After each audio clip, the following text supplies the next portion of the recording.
Hi, my name is Cameron Nichols and today I will be running you through a short presentation relating to my latest project, the Teaching and Learning Redevelopment for TAFE SA.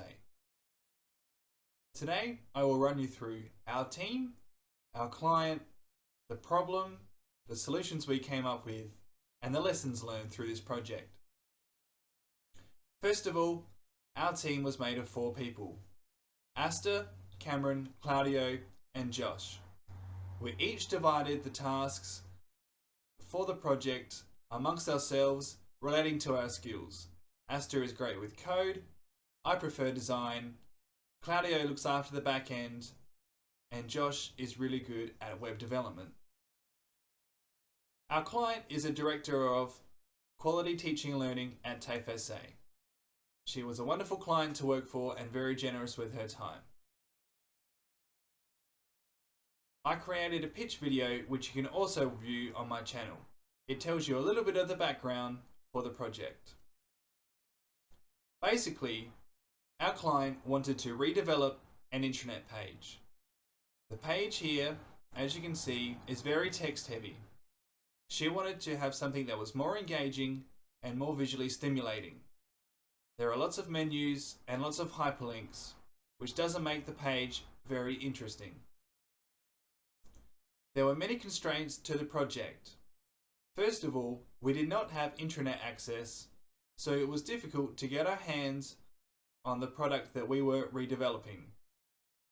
Also related to that was when we handed the project over, the implementation on the organization side was also difficult.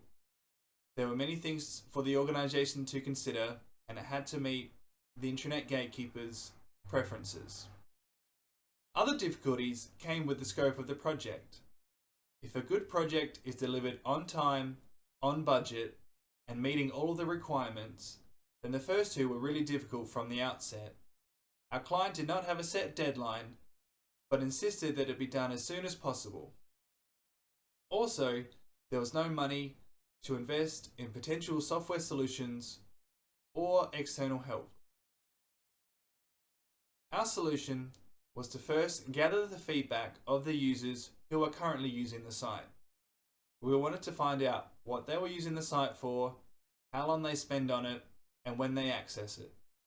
This information would be crucial for the UI and the interaction design on any solution that we come up with. We decided to present our client with 3 prototypes that could be easily implemented on an intranet. The first one is a content management system, and in this case we picked WordPress. Another option was to develop a SharePoint page. This would tie in very well with the organization's Microsoft Office suite. Our third solution was to present a hand-coded HTML and CSS web page that would be really easy to implement. The first prototype we developed was a SharePoint, and you can see that here on the screen.